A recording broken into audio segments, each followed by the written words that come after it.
I'm Victor Blackwell. Welcome to our viewers in the United States and around the world. We're starting with that breaking news out of Egypt. A Russian passenger jet carrying 224 people has crashed in Sinai. The Metrojet flight 9268 took off from the resort town of Sharm el-Sheikh just after 6 a.m. local time. Rather, just before 6 a.m. It was headed to Saint Petersburg, Russia, when it lost contact with air traffic control. That was 23 minutes into that flight. Now, Russian officials say they're sending 5 planes as part of a rescue mission to the site of where the crash is, and dozens of Egyptian ambulances have been rushed to the crash site. Any effort to reach the site, though, it could be difficult because of what the region is like. There's rough mountain terrain there. We've got coverage from around the world this morning. International diplomatic editor Nick Robertson is live in Moscow. Aviation correspondent Richard Quest is in our London bureau. We're starting with Ian Lee in Cairo. Ian, we understand that the Prime Minister there has been meeting with ministers and security officials. What are you hearing this morning? Well, now hearing that the Prime Minister is going to be heading out to the Sinai Peninsula, to the scene of the crash. We're also hearing from state media is reporting that this is likely a technical failure. They are saying in state media they're ruling out any sort of foul play. Now, this plane took off early in the morning.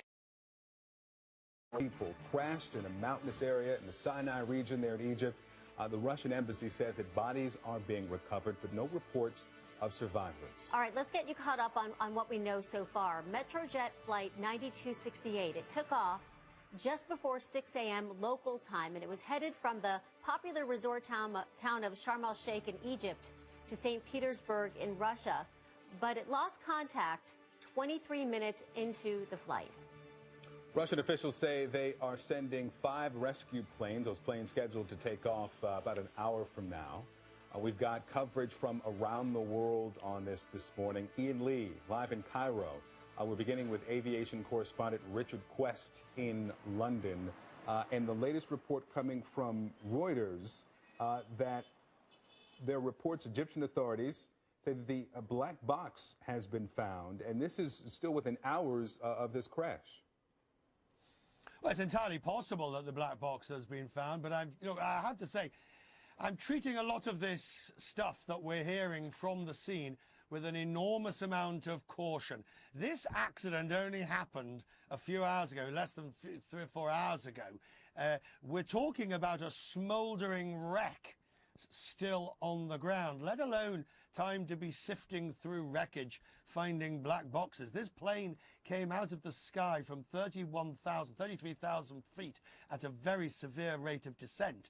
So the debris field, although it might be compact, it's going to be deep, and it's going to be there's going to be lots of pieces. The black boxes, as you know, are red or orange, bright orange, so they will be relatively easy to see, and I certainly don't expect there to be I expect them to be perfectly readable and usable. We've seen far worse situations than this. But I would put a very strong red flag out against many of the reports that we are hearing, particularly about recovery of bodies, question of survivors, and locating the black boxes. The experts, if you like, the aviation experts haven't even got there yet. What about reports, Richard, that the pilot radioed to request a landing at a nearby airport before the aircraft was just disappeared off the radar? Yes, we've heard this one. Apparently, he said there were some technical difficulties. But again, I'm going to put that with a red flag. Pilots don't usually just say we're having some technical difficulties, we need to land in emergency. They'd usually be a little bit more precise than that and tell the air traffic controller exactly, what it is they need and what has gone wrong. Maybe not, but it depends on how overwhelmed they were in what they were doing. Every accident I've ever covered has always had this sort of pilot said this, and when you finally get to what they actually said, it's usually something completely different. So certainly we don't know if there was any mayday. We don't know what, if anything, those technical difficulties were. But we do know from independent verification from Flight Radar 24, which has the data of the flight profile, that this flight, I think, according to looking at the numbers, this plane gets to about 33,000 feet before it then comes out of the sky. And the rate of descent is quite dramatic, going up to as much as 6,000 feet per minute. Okay, you've made it clear early. It is early in the investigation right now, taking a lot of these reports with a lot of caution. Richard, thanks very much. Let's go on to Ian Lee. He's live in Cairo for us. Ian, what do you have? Yeah, and just to reiterate what Richard said, a lot of caution. We have been sifting through a lot of different rumors that have been coming out here in local media and from other sources.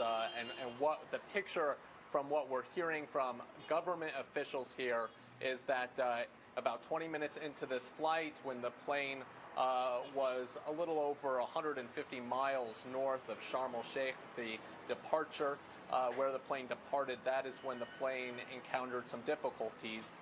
And what that is, we do not know. We're hoping to learn more once they do recover those black boxes. We do know Egyptian emergency personnel are on the site of the crash. This is in the north central part of the Sinai Peninsula in an area near a town called Hasana. This is a mountainous terrain, so that could provide be difficult for emergency crews trying to recover bodies as well as the wreckage. We heard, though, that this plane, the wreckage, was initially spotted by Egyptian fighter jets, and then they reported it to the Egyptian authorities, where then they sent out about 50 ambulances, so a lot of ambulances there heading to that scene. But that's really, as far as we have it, all that the Egyptian government has been saying. Now, there have been other rumors of voices being heard at the scene of the wreckage. That we just cannot confirm. So we need to dispel that right away. There's also have been reports that people saw the plane coming down. We just don't know any of that information right now. But these are some of the rumors that if people are looking online, these are some of the things that they might be seeing. So right now we're waiting for the news to come out from that black box, from this investigation, exactly what happened. Ian, thank you so much. And you can only imagine that there are families that are waiting for some clarity here after the reports that this plane crashed. And we are getting some of the images of many of these families that are getting this news. And it's important that, as Ian stressed and Richard stressed as well, that the reports that we're getting, even from many of the news organizations, from state media, that just may not be we true. Get some clarity. Yes. This soon after a crash. We have to be careful. Heartbreaking pictures here. You know, a lot of these families go from Russia quite often to Sharm el-Sheikh. This is a resort area in Sinai.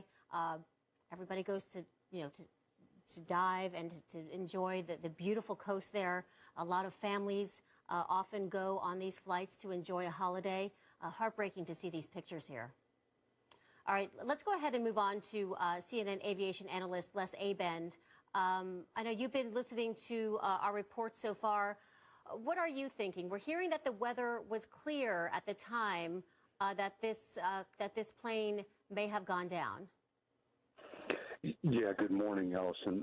I'm getting reports just as you have. I've listened to, I echo Richard Quest. It's very early to speculate. We're only 8 hours, a little over 8 hours into this accident, and that's not a lot of time. And what you said about the weather is absolutely true. I was looking at the international weather site that I utilize when I go flying. There only was one system, and it looks like it moved far off to the east. I don't even think they were affected by it. And even if there was a weather area, this is a situation that we encounter all the time. So what disturbs me is, the airplane was up at cruise altitude. We don't have a lot of accidents up at cruise altitude, at least, in the past, we have reported on some of them. But let me just say what we do know. This is an A321. It's part of the A320 family. It's a reliable aircraft. It's the stretch version. It carried a lot of people, according to the Russian reports, if they're correct, 224, which include crew members on board. That says to me that it's almost strictly a coach airplane. That's a lot of seats in that airplane. In any case, it's a highly computerized airplane. But once again, let me say that it's a very reliable airplane. In that area of the world, a lot of radar. So there should be targets out there that would have at least looked at the trajectory of the airplane, would have seen possibly altitudes that this airplane went to. If it was having what we're calling right now technical difficulties, I agree with Richard. We would have been a little bit more specific on reporting what exactly we had. However, they may not have known what they had. They may have had information on their screens that indicated some sort of problem that they were troubleshooting through a checklist. And at this point, it's hard to say, but like I said, it disturbs me that something happened at cruise altitude. There's plenty of time to divert and get the airplane on the ground. Something may very rapidly have occurred on board that airplane that went from bad to worse very quickly. Explain a little bit more about cruise altitude and why it surprises you that something may have gone wrong at that altitude. Well, cruise altitude is a very stable portion of the flight. The autopilot is on the air. It's a very the altitude, the atmosphere is very sensitive up there. So any pilot input makes it very well. The airplane is very sensitive to fly. So autopilot is generally on. The pilots are monitoring systems. So it's a very low stress environment in the cockpit. Because takeoff is higher stress and landing is higher stress, but at cruise, it's just a matter of making sure the airplane's working fine. So if a problem occurs in that low stress environment, you've got plenty of time to establish what your problem is, go through the appropriate checklist, whatever has come up as a problem. And then if you realize it's a problem that requires a diversion to an airport, you got plenty of altitude, even if both of those engines quit. I'm not implying that that's what happened, but you've got enough gliding distance to make it to alternate airports. And in that area of the world, there is plenty of alternate airports. So all this thinking would have gone through the cruise head. So at cruise altitude, there's just plenty of time. So what I'm saying is something happened that was immediate, and these folks in the cockpit were unable to handle it quickly enough, because, like I said, cruise is a time that you should be able to get to checklists and establish where you're going to go.